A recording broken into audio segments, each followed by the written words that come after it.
नमस्कार छात्रों। लेखन के कई प्रकार होते हैं। आज हम लेखन के प्रकार में एक ऐसा ही भाग सीखने जा रहे हैं। आपने 5वीं कक्षा से इसको पढ़ा है, आगे भी आज हम उसको पढ़ेंगे, जिसको कहते हैं पत्र लेखन। तो आइए, पत्र लेखन किसे कहते हैं, पत्र लेखन के प्रकार कितने हैं, वह हम सीखें। छात्रों, आज हम सीखेंगे पत्र लेखन। वर्तमान समय में पत्र लेखन एक बहुत ही महत्वपूर्ण विषय बनता जा रहा है। हिंदी भाषा के अंदर पत्र लेखन एक कला है और पत्र लेखन में हमें कुछ एक बातों के ऊपर विशेष रूप से ध्यान देना चाहिए। देखो, यहाँ पे पत्र लेखन से संबंधित कुछ एक बातें दी गई है। दूर रहने वाले व्यक्ति से बात करने का सबसे सस्ता साधन पत्र ही है। पत्र द्वारा हम अपने सगे संबंधियों के कुशल समाचार जान सकते हैं। केवल सगे संबंधियों को ही नहीं, अपितु कार्यालयों, संपादकों, अधिकारियों, अध्यापकों आदि सभी को पत्र द्वारा विशेष जानकारी दी जा सकती है। ये सभी प्रकार के पत्र 2 भागों में बांटे जा सकते हैं। एक है औपचारिक तथा कार्यालयीन अथवा व्यावसायिक पत्र और दूसरा है अनौपचारिक अथवा घरेलू पत्र। सबसे पहले हम आज सीखेंगे औपचारिक पत्र किसे कहते हैं। ये पत्र व्यावसायिक उद्देश्य से परिचितों अथवा अपरिचितों को लिखे जाते हैं, जैसे पुस्तक विक्रेताओं, संपादकों, सरकारी कार्यालयों, अधिकारियों, प्रधानाचार्यों और अध्यापकों आदि के पत्र औपचारिक पत्रों में आते हैं। जैसे कि आपने देखा ही है, आप किसी अपने मित्र, सगे संबंधियों और परिचितों को पत्र लिखते हैं तो उसको अनौपचारिक पत्र अथवा घरेलू पत्र कहा जाता है। जैसे माता पिता, बहन भाई, नाना मामा, मित्र आदि। पत्र लेखन करते समय कुछ ज़रूरी बातें ध्यान में रखें। औपचारिक पत्र में कौन सी ज़रूरी बातें हमने ध्यान में रखनी है, वो यहाँ पर देखते हैं। पहले नंबर पर है प्राप्तकर्ता का पता। औपचारिक पत्र लेखन करते समय सबसे पहले बाई और प्रति शब्द लिखना चाहिए। बाई और माना इस दिशा के अंदर पहले जो पत्र लिखे जाते थे, यहाँ पर उनके दाएं तरफ प्रति लिखकर हम वहाँ पर उसका पता लिखते थे, लेकिन अभी बाएं तरफ प्रति शब्द लिखना चाहिए। उसके नीचे पत्र प्राप्तकर्ता का पदनाम और पता पिन संख्या के साथ लिखना चाहिए। दिनांक अब प्रेषक के नीचे न लिखकर प्राप्तकर्ता या संबोधन के ऊपर की पंक्ति पर बाईं ओर लिखनी चाहिए, माना सबसे पहले दिनांक आएगी। फिर है विषय तथा संदर्भ। पता लिखने के बाद नीचे की पंक्ति पर विषय तथा संदर्भ लिखकर पत्र लिखने का हेतु 1 या 2 पंक्तियों में स्पष्ट करना चाहिए। संबोधन औपचारिक पत्रों में संबोधन पद के अनुसार करना चाहिए, जैसे महोदय अथवा महोदया, माननीय महोदय, मान्यवर महोदय, आदरणीय महोदय आदि आदि। पत्र का कलेवर माना संबोधन के नीचे की पंक्ति पर पत्र का मुख्य विषय आरंभ होता है। औपचारिक पत्र लिखने की विधि यह होती है कि ऐसे पत्र बहुत लंबे नहीं लिखे जाते, यानी मुख्य विषय संक्षेप में प्रस्तुत करना चाहिए।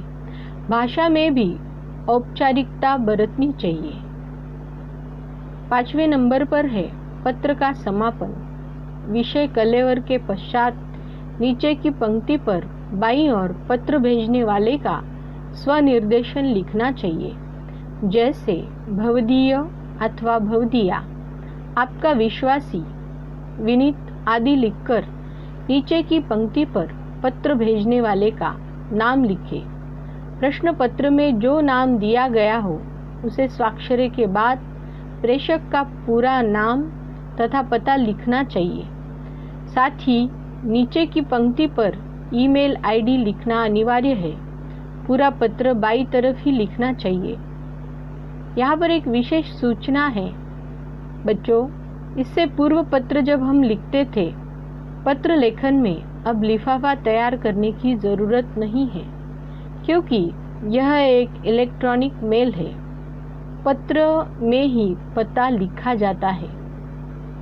अब हमें इस इलेक्ट्रॉनिक मेल के अंदर ईमेल आईडी लिखना सिर्फ अनिवार्य है, और जो हम लिफाफा तैयार करते थे, मराठी में जिसको टिकट कहते हैं, वो अभी तैयार करने की ज़रूरत नहीं है। आइए देखते हैं कि औपचारिक पत्र को लिखते कैसे हैं। यहाँ पर औपचारिक पत्र एक हमने यहाँ पे प्रारूप देखा है उसका। देखिए, हाल में ही नया खरीदा हुआ टेप रिकॉर्ड ठीक से काम नहीं कर रहा, इसलिए 80/42 राज कपूर चौक, मुंबई से वैशाली व्यवस्थापक रत्ना रेडियो व टीवी सेंटर, कुर्ला, मुंबई को पत्र लिखकर शिकायत करके उसकी तुरंत दुरुस्ती की मांग करती है। यहाँ पर देखो, सबसे पहले दिनांक 2 दिसंबर 2018, प्रति श्री व्यवस्थापक जी, रत्ना रेडियो और टीवी सेंटर। यहाँ पे आपको समझ में आने के लिए मैंने इस रंग का प्रयोग किया है। आप परीक्षा में किसी रंग का प्रयोग न करें। कुर्ला, मुंबई, पूरा पता लिखना है। सबसे पहले दिनांक, उसके बाद प्रति, जिसको लिख रहे हैं उसके प्रति श्री व्यवस्थापक जी, रत्ना रेडियो और टीवी सेंटर। जैसे ही प्रति लिखते हैं, उसके बाद जिस व्यक्ति को लिख रहे हैं उसका नाम लिखते हैं, और नीचे उसके जो भी टीवी सेंटर है, जो भी कंपनी है, जो भी शॉप का नाम है, वो यहाँ पर दिया गया है। फिर आता है मुख्य नगर का पता, कुर्ला, मुंबई 400070। यहाँ पर देखो, जीमेल का एड्रेस भी दिया हुआ है, rrtc@gmail.com। ये उस दुकानदार के जीमेल का एड्रेस है। विषय, नए खरीदे हुए टेप रिकॉर्ड के बारे में शिकायत। माननीय महोदय, सेवा में निवेदन है कि हमने पिछले महीने की 10 तारीख को आपको यहाँ से सोनी कंपनी का टेप रिकॉर्डर खरीदा था, जिसका बिल नंबर 1103 है। यह टेप रिकॉर्ड कुछ दिन तो ठीक तरह से चला, उसके बाद उसमें तरह तरह की खराबियां आ रही है। कभी उसमें कैसेट अटक जाती है, तो कभी चलते चलते बंद हो जाता है। साथ ही रिकॉर्डिंग भी नहीं हो पा रही है। इन खराबियों के कारण हम गाने भी नहीं सुन पा रहे हैं। आकार में बड़ा होने के कारण मैं अकेले उसे आपकी दुकान पर ला नहीं सकता, इसलिए आपसे अनुरोध है कि आप शीघ्र हमारे टेप रिकॉर्ड की जांच के लिए अपने यहाँ का कोई कुशल इंजीनियर भेजने का कष्ट करें। आपने जो गारंटी पत्र दिया है उसमें भी आपने लिखा है कि 1 वर्ष तक इसकी ठीक चलने की गारंटी है, लेकिन यह तो 1 महीना भी ठीक से नहीं चला। अब यहाँ पे हम पैराग्राफ चेंज करके उससे और भी बातें कर सकते हैं। देखो, मुझे विश्वास है कि यह शिकायत पत्र पाते ही आप हमारे टेप रिकॉर्ड को शीघ्र दुरुस्त करा देने की तत्परता दिखाएंगे।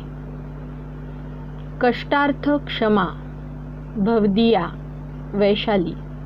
अगर कोई यहाँ पर लड़का लिखता तो उसके लिए भवदिया आता।